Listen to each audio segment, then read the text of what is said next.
Istanbul, a city that has straddled empires and continents, once bore a different name, Constantinople, and long before that, it was Byzantium.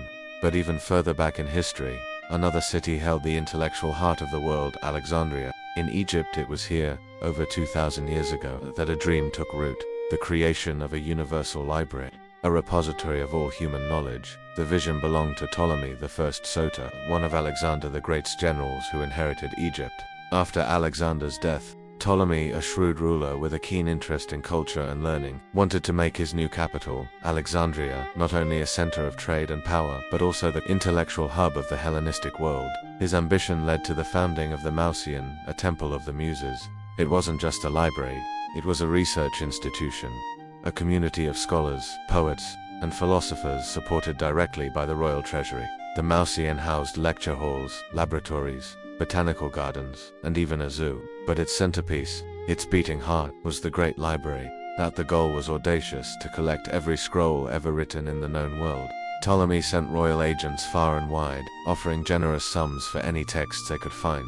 Ships docking in Alexandria were routinely searched, and any books found on board were confiscated, copied by the library scribes, and then returned to their owners, with the library keeping the copies. Of course, the collection grew at an astonishing rate. Scrolls were acquired from Greece, Persia, India, and beyond. Translations into Greek were commissioned, making knowledge accessible to a wider audience. The library became a melting pot of ideas, a place where scholars could study, debate, and build upon the wisdom of the past.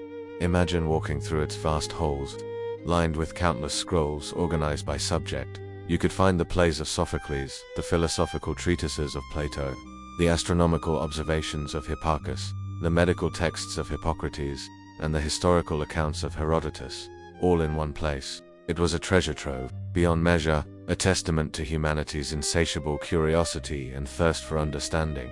The scholars who worked at the library were themselves giants of their age. They didn't just preserve knowledge, they created it. They edited and catalogued the texts, developed critical editions, and wrote influential works of their own. Figures like Eratosthenes, who famously calculated the circumference of the Earth with remarkable accuracy, and Euclid, whose elements became the foundation of geometry for centuries, all called the Library of Alexandria home. For centuries, the library flourished, a beacon of light in the ancient world. It attracted the brightest minds and fostered an environment of intellectual innovation. It was a dream made real, a testament to the power of human aspiration and the enduring value of knowledge. But like all dreams, this one too would eventually face the harsh realities of the world. For centuries, the Great Library seemed invincible, a sanctuary of knowledge protected from the turmoil of the world. But the dream of universal knowledge was fragile, and its first major wound would be inflicted by the most powerful man in the world, Julius Caesar. In 48 BC, Caesar found himself besieged in Alexandria during a bitter civil war. To prevent his enemies from using their fleet, he ordered the ships in the harbor to be set ablaze. The fire, however, raged out of control. It spread to the docks and parts of the city. According to ancient writers like Plutarch, the flames consumed a massive warehouse near the port where tens of thousands of scrolls were stored, possibly awaiting processing for the main library or being prepared for export. This was not a deliberate act of cultural vandalism. Caesar was a man of learning himself. It was a tragic consequence of war collateral damage on a catastrophic scale. The main library building likely survived, but a significant portion of its collection, its lifeblood, was turned to ash. The first wound was deep. In the decades that followed, the library faced a different kind of threat: neglect. The later Ptolemaic rulers lacked the vision and resources of their ancestors. Political instability and infighting meant less funding for the Mausoleum. The vibrant community of scholars began to shrink. The relentless acquisition of new scrolls slowed to a trickle. The great institution began to stagnate, its focus shifting from creating new knowledge to simply preserving what had survived the fire. Then came a deliberate, human attack on the library's mind. In the 2nd century BC, the tyrannical ruler Ptolemaic came into conflict with the intellectual elite of Alexandria. In a fit of rage, he purged the Mausoleum, expelling all foreign scholars and persecuting those who opposed him. This act was a devastating blow. A library is not just a collection of books, it is the community of minds that uses them. By scattering this community to the winds, Ptolemy VIII ripped the intellectual heart out of the institution. The final blow to the library's preeminence came with the death of Cleopatra and the annexation of Egypt by Rome. Alexandria was no longer the capital of a proud kingdom, but just another province in a vast empire. While some emperors, like Claudius, showed interest in the library, its golden age was definitively over. The center of gravity in the world had shifted to Rome. The Great Library, once the sun of the intellectual world, was now a fading star. It had been wounded by fire, purged of its best minds, and overshadowed by a new global power. The dream was not yet dead, but it was dying, slowly bleeding out over centuries, vulnerable to the final, fatal blows that were yet to come. The Great Library was more than a collection of scrolls. It was the heart of the pagan intellectual world. Its philosophy, its science, its art were all rooted in the traditions of Greece and Egypt. As the Roman Empire evolved, a new and powerful force began to challenge this old world Christianity. The stage was set for a final, devastating clash between the old gods and the new. Before that final conflict, however, the library suffered yet another wound from the chaos of war. In the 3rd century AD, during the wars to retake Alexandria from the forces of Queen Zenobia of Palmyra, the Roman Emperor Aurelian's armies fought bloody street battles in the city. The royal quarter, the Bruchion, where the main Mausian and library were located, was devastated in the fighting. What was left of the original Great Library was likely destroyed in this urban warfare, but the spirit of the library, and a vast portion of its collection, lived on elsewhere. In another part of the city stood the magnificent Serapeum, a temple dedicated to the Greco-Egyptian god Serapis. This temple housed a large daughter library, which by now had become the true intellectual center of Alexandria. For a time, it seemed the dream of universal knowledge had found a new home. This was not to last. By the late 4th century, Alexandria was a tinderbox of religious tension.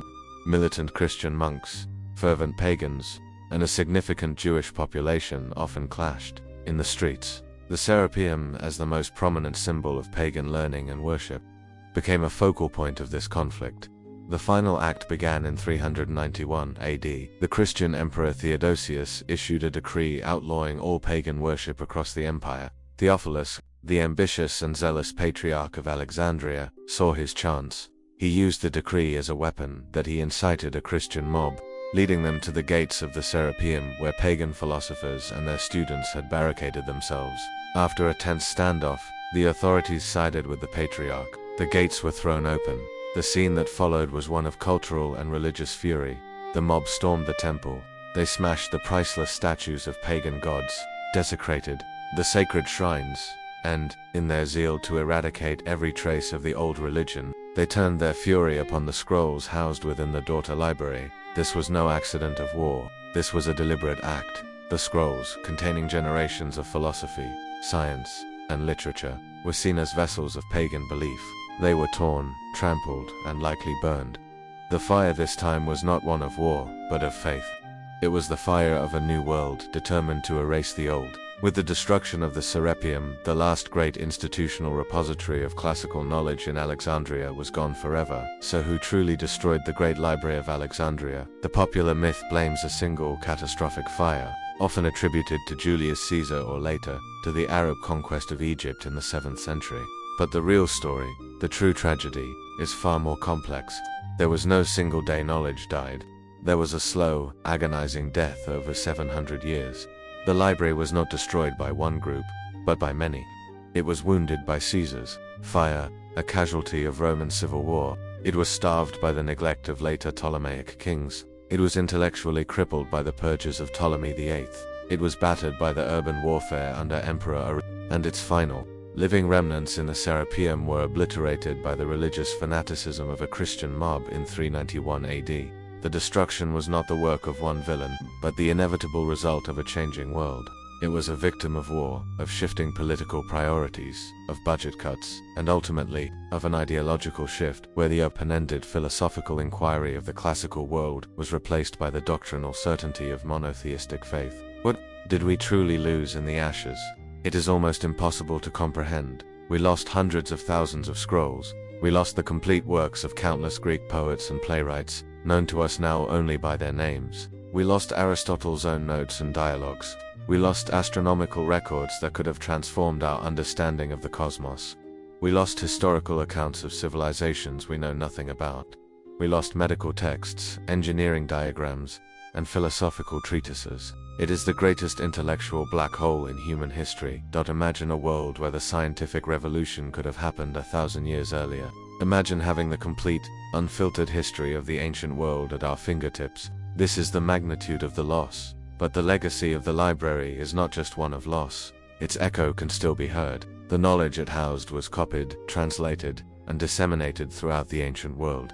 Many texts survive because they had been moved to other libraries, in places like Constantinople, or preserved by dedicated scholars in the Islamic world during Europe's Dark Ages. The very idea of a universal library, a place dedicated to the preservation and creation of knowledge, became a foundational concept for every great library, university, and museum that followed. The story of the Library of Alexandria is a timeless and terrifying cautionary tale. It teaches us that knowledge is fragile. It is not enough to simply collect it.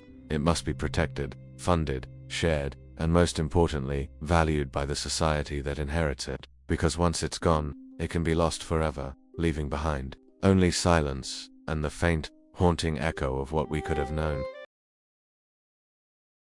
We have mourned the loss of ancient knowledge. Now, we travel to the edge of the known world, to a land of mist, myth, and ferocious resistance, the island of Britannia.